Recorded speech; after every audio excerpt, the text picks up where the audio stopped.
à travers mon regard.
Bien, continuamos.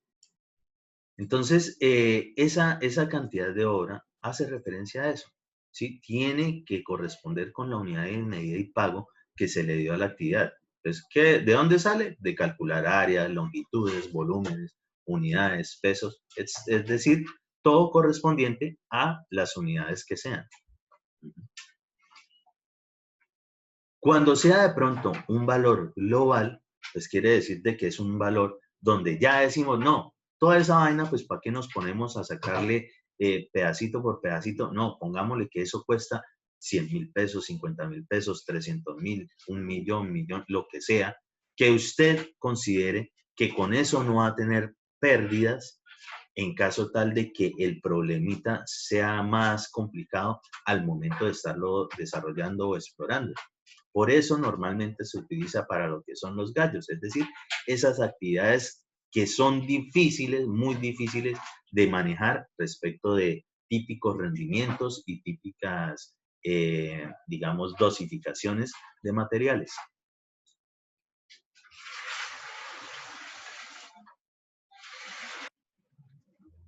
Y pasamos a la siguiente columna, lo que tiene que ver con el valor unitario. Este valor unitario sale de los análisis de precios unitarios, es decir, cuánto cuesta una cosa de esta unidad de medida y pago. Uy, ¿cómo así? Resulta y acontece que siempre vamos a hablar de valor unitario porque nuestras obras son susceptibles de que las cantidades varíen, ya sea que hayan quedado mal calculadas al inicio o que de pronto por alguna razón se hayan aumentado en algún momento.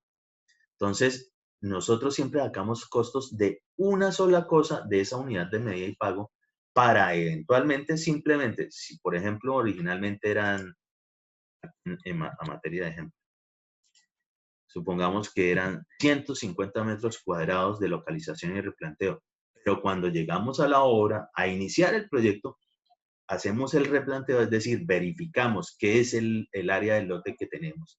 Y resulta que acontece que no, nos dio 155.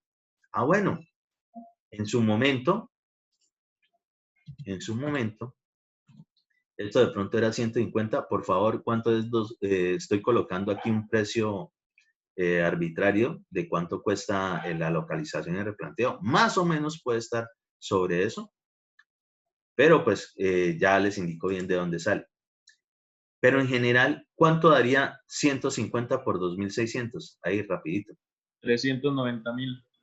Ok, 390.000. 390.000. Pero realmente, si tenemos aquí un precio, realmente cuando llegamos al proyecto, nos dimos cuenta de que no, eso realmente son 155 metros cuadrados. Entonces, 155 metros cuadrados realmente me da, es esta otra cifra, 403.000.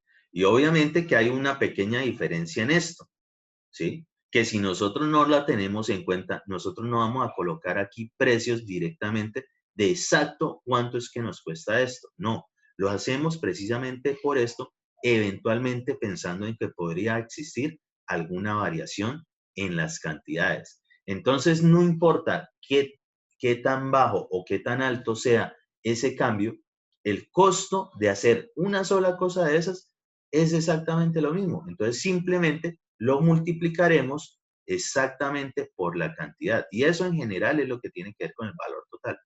Volvamos aquí al concepto del valor unitario. Entonces, precio de la unidad de medida y pago de las actividades. Es decir, que lo de aquí, lo que sea que le coloquemos aquí, va a corresponder respecto de esta unidad de medida y pago que hay aquí. Precio de la unidad de medida y pago de las actividades. Se requiere para poder pagar o cobrar específicamente lo que se ejecuta de cada una de las actividades. ¿Cuánto cuesta un metro lineal?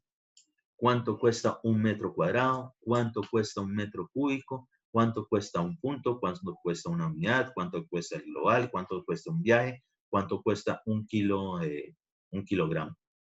¿Sí? Después simplemente nosotros multiplicamos por la cantidad de obra y como la cantidad de obra también es correspondiente a esa unidad de medida y pago, es que podemos hacer esta operación, que es la última, lo que el valor total o parcial es el resultado de multiplicar la cantidad de obra por su valor unitario correspondiente con la unidad de medida y pago. Es decir, si este valor por alguna razón lo sacamos metro lineal y aquí tenemos cantidad metro cuadrado, no lo podríamos multiplicar. Digamos que las unidades de esto realmente serían pesos sobre la unidad de medida y pago. Cosa tal de que estos son 155, en este caso, la unidad de medida y pago, metros cuadrados, esto debe ser pesos 2.600 sobre metro cuadrado. ¿Para qué? Para que al multiplicar solamente nos dé billete, unidades de pesos o la unidad monetaria que se esté manejando. ¿Sí? Una pregunta, que tal vez sea muy obvio, ¿no? En la parte de lo de ese precio de valor monetario de 2.600 para la localización y el replanteo, ¿qué abarca esos 2.600? O sea, yo sé que la localización y el replanteo es todo como delimitar la zona de trabajo y eso, ¿no? Uh-huh. Pero exactamente esos 2.600, ¿a qué corresponde? A ver, Digamos, ILO o algo digamos, así. esos son los análisis de precios unitarios. Ese costo sale del análisis de precios unitarios, ¿sí? Resultado de realizar el APU, análisis de precios unitarios, que es donde están todos los componentes para esa actividad, ¿sí? Donde uno tiene que saber todas las pequeñas tareitas o procesos que hay que hacer para desarrollar la localización y replanteo. Entonces, ¿qué utiliza? Fijo, lo que nosotros tenemos, digamos, como estandarizado para realizar un análisis de precio unitario es materiales, mano de obra, herramienta menor, equipos, ¿sí?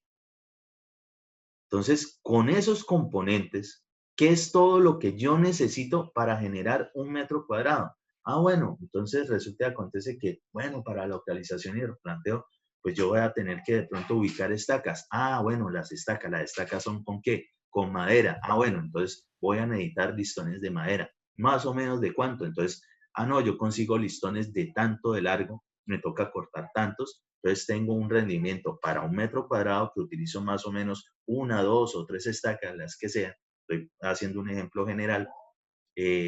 ¿Cuántas me sirven? Entonces, ese dato usted lo tiene allí y va a entender cuánto es el precio respecto de eso que utiliza ahí. ¿Cuántas puntillas? ¿Cuánto cordel? Si lo está haciendo con equipo de pronto topográfico. ¿Cuánta gente usted requiere para utilizar para generar esa actividad? ¿Qué herramienta de pronto va a utilizar allí? ¿Qué equipos requiere? Eso, todo eso, en algún momento me va a generar esos costos por cada métrico y por eso salen, digamos, precios no tan grandes por cada unidad, ¿sí? Una sola, ya sea 1 metro cuadrado, 1 metro lineal, 1 metro cúbico, por ese solo, es decir, lo comprimimos tanto y obtenemos un precio de valor unitario. Para el caso específicamente de lo que tiene que ver con la localización y replanteo, más o menos, es que es ese análisis de precios unitarios.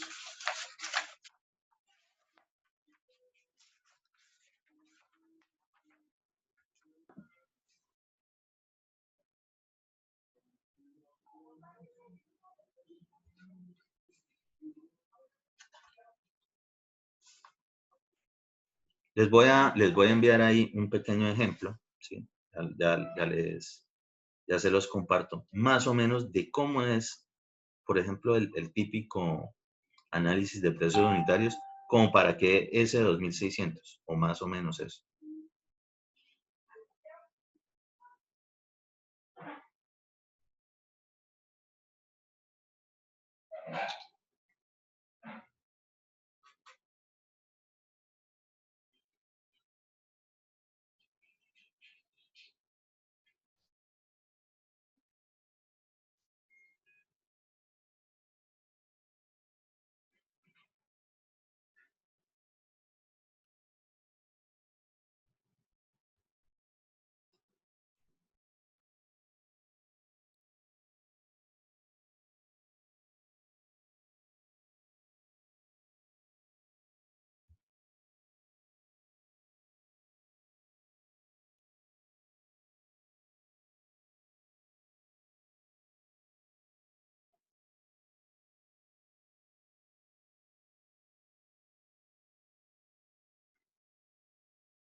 Ya se observa ahí Sí, el señor. análisis.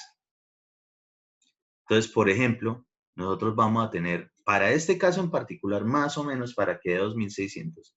Entonces, digamos, la unidad de medida y pago de esa actividad es metro cuadrado, pero tiene varios componentes. Lo que tiene que ver con la parte de mano de obra, por aquí tenemos ayudante de construcción, oficial de construcción, topógrafo auxiliar, cadenero.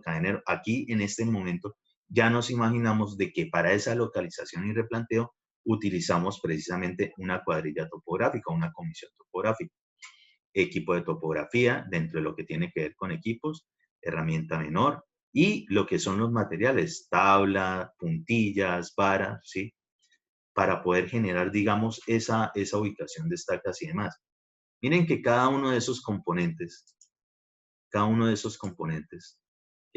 tiene una unidad, ¿sí? Muy diferente a la unidad de medida y pago.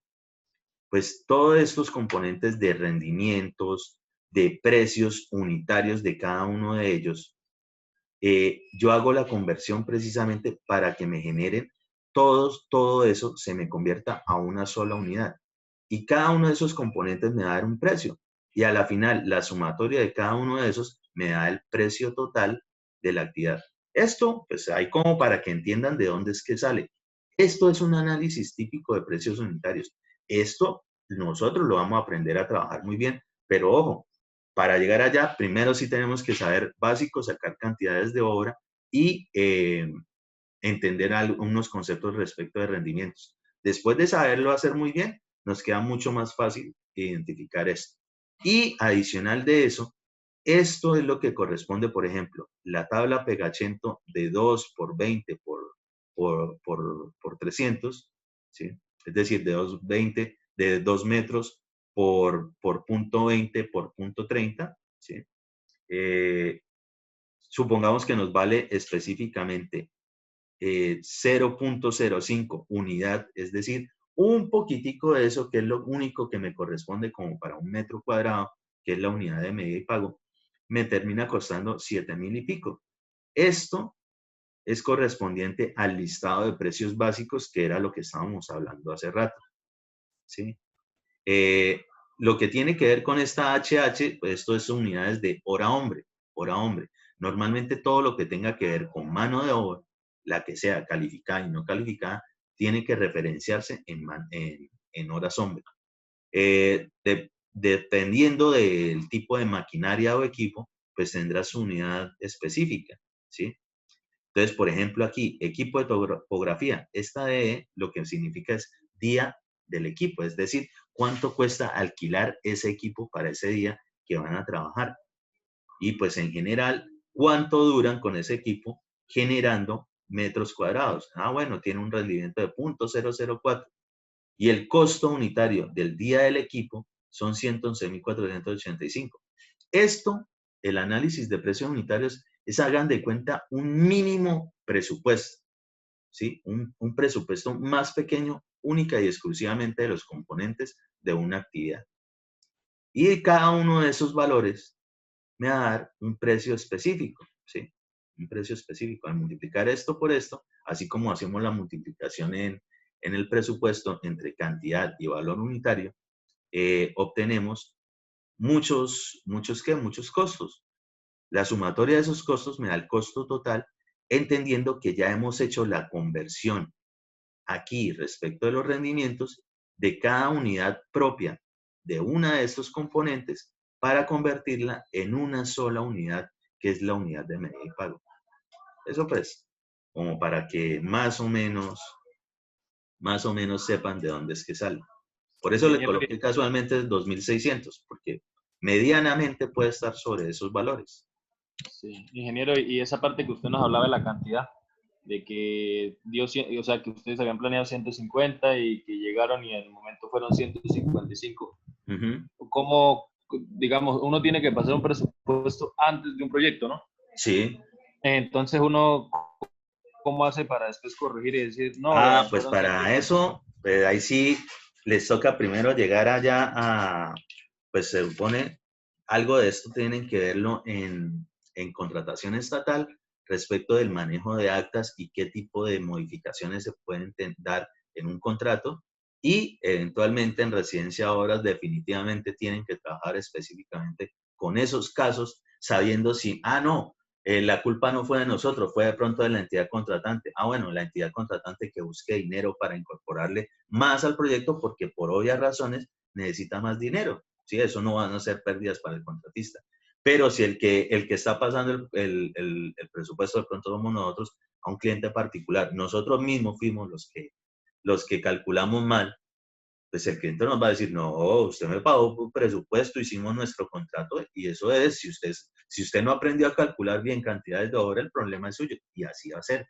Entonces, por eso hay que hacer las cosas correctamente, pero eventualmente depende de la situación, depende específicamente de esa particularidad que se presente, se pueden hacer cierto tipo de protocolos o procedimientos para hacer ese tipo de correcciones o ajustes, que realmente sería la palabra que nosotros utilizamos respecto de eso. Ajustes o modificaciones al contrato. Sí se puede. Eso no se puede agregar en lo de los desperdicios, algo así, No, para nada. ¿no? Ajá. Los desperdicios, y esto sí definitivamente lo vamos a tocar. De hecho, ustedes van a tener que buscar, pero eso los pongo a buscarlo la próxima semana, algo respecto de desperdicios.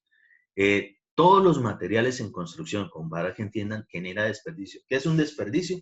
Que si yo, por ejemplo, compro una varilla que mide 6 metros de media y termino realizando exactamente toda la distribución de aceros que requería con varilla de media, a la final me salieron un poco de recortes. No necesitaba totalmente toda la varilla, solamente hasta ciertos puntos, y ustedes ya saben que si hay que delimitarla en algunas zonas, generar de pronto los estribos y demás, de pronto nos sobra algo.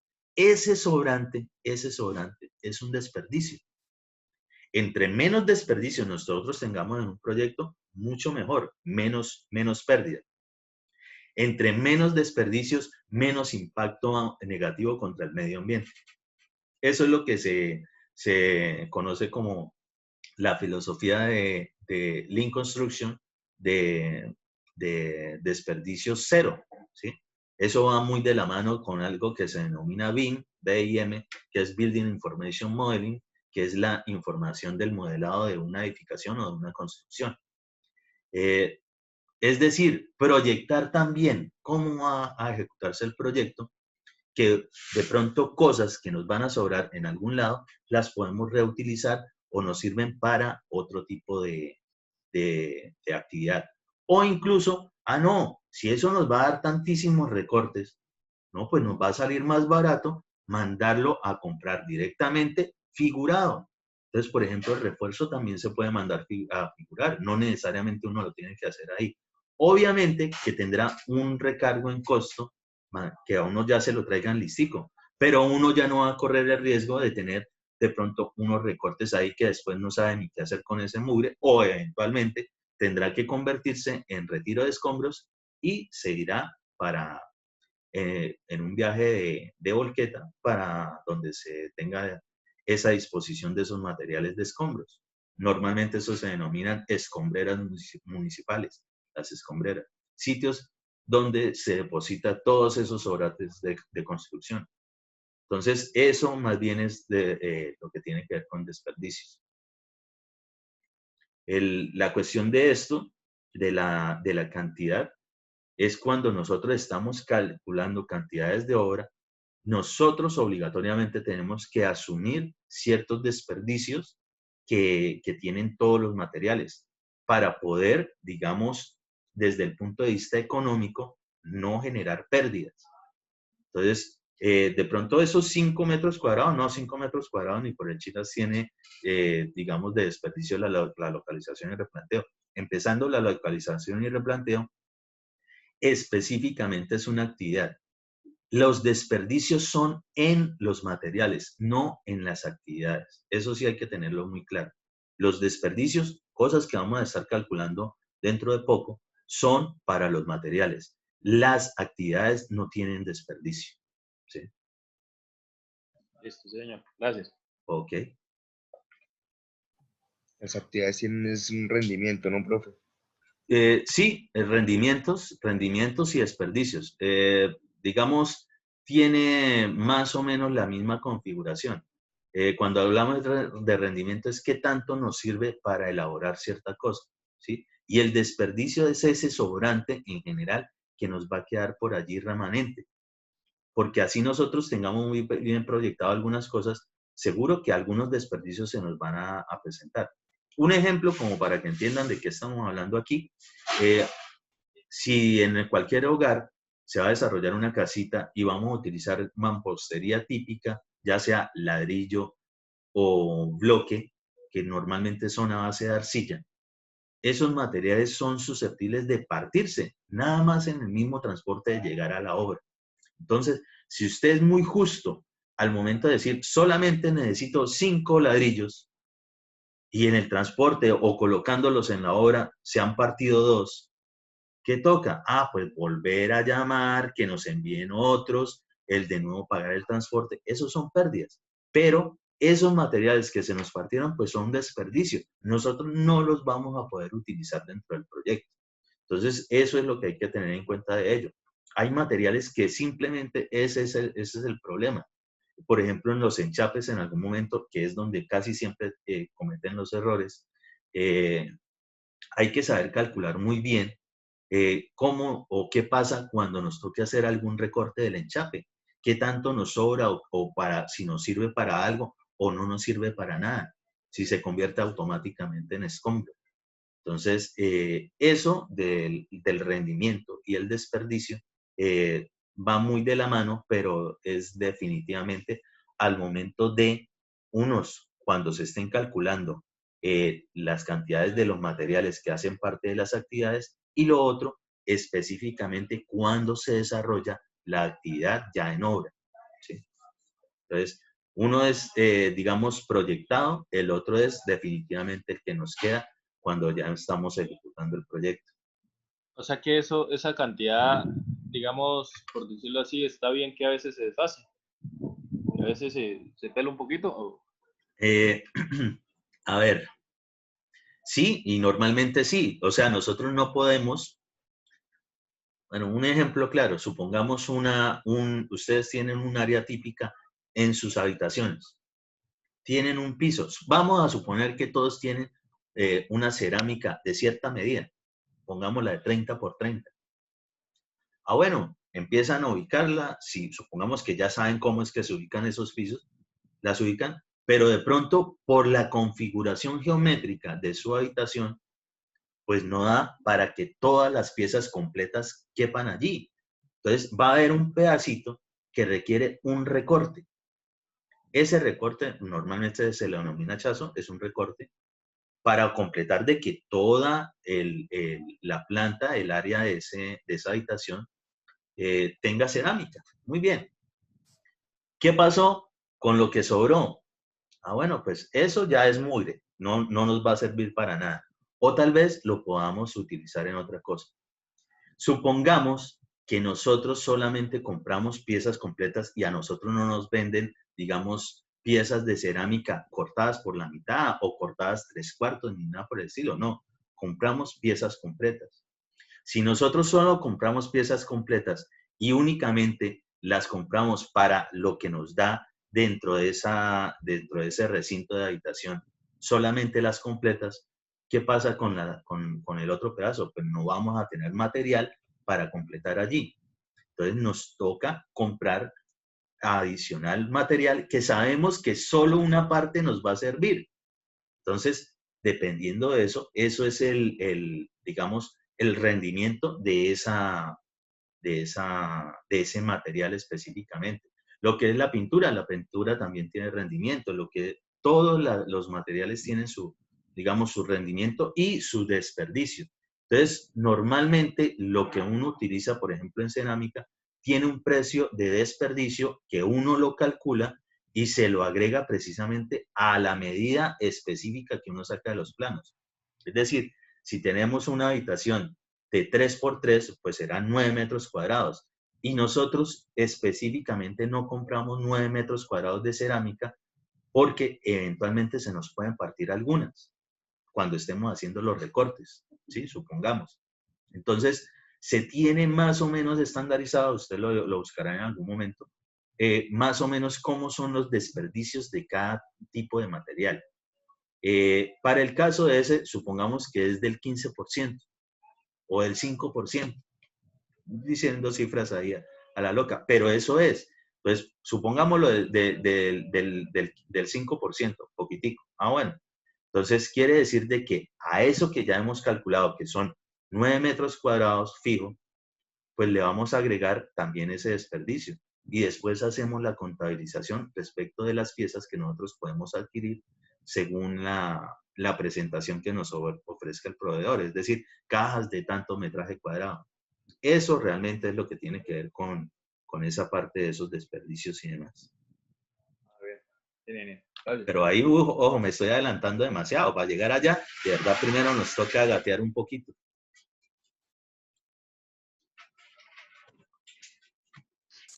Profe, una pregunta, ¿por qué los aceros se dan en kilogramos y no en metro lineal? Para nosotros, porque, digamos, nosotros vamos a transformar esas varillas, nosotros no metemos varillas completas en nuestra estructura, ¿sí? Nosotros tenemos que darle ciertas formas, ciertas figuraciones, y eso genera desperdicios, recortes y demás. Entonces, para ello, nosotros tenemos que terminar sabiendo de verdad es cuánto es el peso, porque nos queda fácil, es en peso, que ponernos a medir específicamente cada una de esos refuerzos. Por eso mismo nosotros tenemos ciertas conversiones de kilogramos a metros lineales. Entonces nosotros lo podemos cobrar perfectamente en kilogramos y en el momento que lo adquirimos lo compramos por metro lineal. Nosotros más o menos vamos a saber ese tipo de precio. Y el precio es diferente de específico cuando uno lo adquiere a como uno lo transforma en la obra, ¿sí? No todo, absolutamente todo lo que uno compra, todo específicamente lo va a meter en el proyecto. Muchos de esos materiales generan desperdicio, es así. Entonces, no se puede hacer directamente de lo que uno está comprando. Y pues el procesamiento pues genera también costos. Entonces, para el caso queda mucho más fácil identificar es cuánto peso le generó eso. Porque si no nos tocaría empezar a sacar, digamos, cada varilla tiene su propio diámetro. Hay de media, 3/8, 1/4, 5/8, pulgada, bueno, todas las que haya. Es lógico pensar de que cada diámetro diferente de esos, pues va a tener un costo diferente.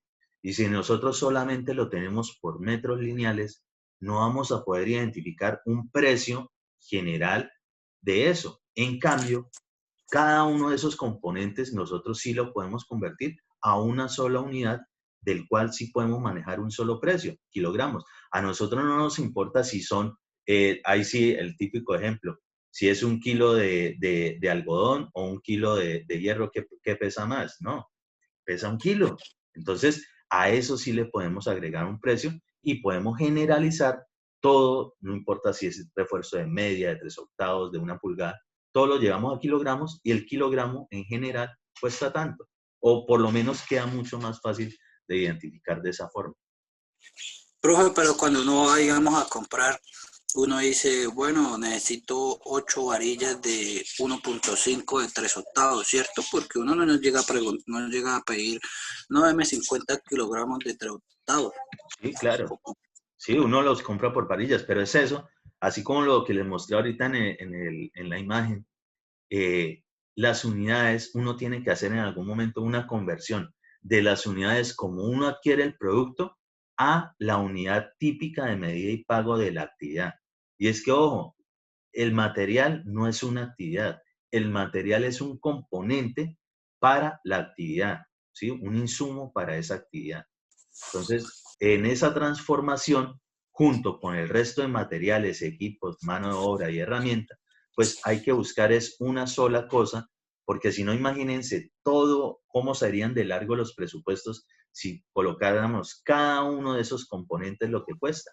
Pues simplemente no terminaría uno, o cualquier cliente no terminaría en la vida de entender un presupuesto de obra. Entonces, tenemos que generar también cuestiones muy prácticas, fáciles de entender para cualquier persona. Entonces, por eso hacemos ese tipo de referencias a llevarlo todo a una unidad específica. Listo, gracias, ingeniero. Okay. Muy bien. Retomando, continuando aquí. Ya sabemos qué son los ítems, la descripción, la unidad, la cantidad, el valor unitario y el valor total. ¿Sí? Una vez más, el valor total es la multiplicación de el valor unitario por la cantidad. Aquí directamente esto nos va a dar en pesos. ¿Por qué? Porque esta cantidad corresponde a esta unidad de medida y pago y este valor unitario también corresponde a esa misma unidad de medida y pago. Por tanto, están bajo los mismos términos, digamos, haciendo un factor de conversiones, perfectamente nos sigue dando en pesos, que es lo que necesitamos cuantificar monetariamente un presupuesto. Listo, eso lo hacemos con todos los capítulos y todas las actividades. Muy bien, hasta ahí no hemos hecho todavía mayor cosa. Resulta y acontece que ahora vamos a entender cuáles son todos los costos que intervienen en un presupuesto. ¿Y cuáles costos son? El costo directo, el costo indirecto y el costo total del proyecto, que en general es el más importante de todos, porque es el que nos nos genera de pronto que nos ganemos o no la construcción del proyecto. ¿Qué son los costos directos? Simplemente es la sumatoria de los valores totales de las actividades, es decir, la sumatoria de todos los valores que aparecen en la última columna, ¿sí?, de la estructura del presupuesto. Todos esos, que significa que se multiplicó un valor unitario por una cantidad y que correspondían las unidades de medida de pago, nos va a dar un precio. Cada actividad va a tener su precio. Según todas las actividades que tengamos, vamos a tener nuestro precio por allí. Toda esa sumatoria nos va a dar lo que se conoce como el costo directo. ¿Por qué es costo directo? ¿Por qué eso de directo? Porque realmente eso cuesta como si no fuésemos nosotros, sino cualquier persona. Eso es lo mínimo que tiene que costar desarrollar una de esas actividades para ese proyecto.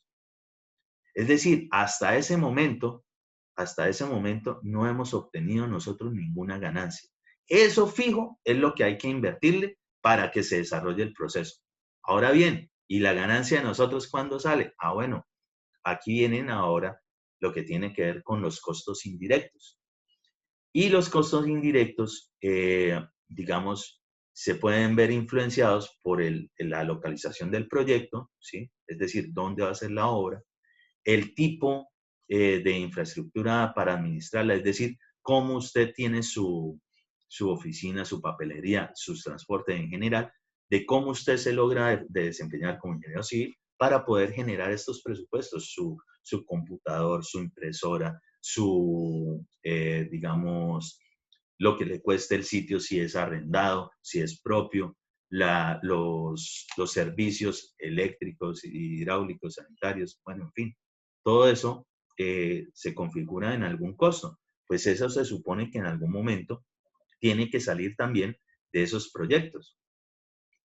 Y el otro componente, lo que tiene que ver específicamente con la ganancia. Entonces, los costos indirectos normalmente se conocen como, o se habla directamente de estas tres letricas, el A y U. A y U. El A, simplemente la primera letra de la parte de administración. La I corresponde a algo que se denomina imprevistos. Y la U, la primera letrica de lo que se denomina utilidad. Eso es el costo indirecto. Y ojo, todo costo indirecto es porcentaje del costo directo. Entonces nosotros aquí hemos logrado identificar el costo directo si tenemos todos los valores totales, simplemente los sumamos. Vamos a sacar el costo indirecto. Bueno, el costo indirecto es un porcentaje de esa vaina. Muy bien, pero cada uno de sus componentes son la administración, los imprevistos y la utilidad. Pues quiere decir de que cada uno de ellos también debe ser un porcentaje del costo directo. Entonces, tenemos eso, administración, porcentaje, imprevistos, porcentaje, utilidad, porcentaje. Eso es la configuración del costo indirecto. ¿Qué pasa aquí? Y esto sí, pues, es a cuestión personal. La gran mayoría de las veces, ustedes, después del primer contrato que tengan, muy seguramente la DIAN los va a convertir en régimen común. Digamos, las especificaciones de cómo usted es ciudadano al momento de pagar impuestos se tienen como régimen simplificado o régimen común. Régimen simplificado es todo el mundo. Régimen común, los que están obligados a declarar renta y pagan y cobran IVA, los que facturamos, ¿sí? Cuando uno tiene ciertos montos, ha manejado ciertos montos de contratación, uno normalmente se convierte en régimen común. Entonces, casi todos los ingenieros, después del primero o segundo contrato, ya se convierte ante la DIAN, que es la que cobra los impuestos, régimen común. Y ellos normalmente determinan de que usted su utilidad mínima para cualquier contrato debe ser del 10%, es decir, que no está trabajando para que lo vean. Ya se va a acabar esta sesión, ya les envío el nuevo link para terminar de redondear ese pedacito y concluimos ahí la clase. Sí, señor.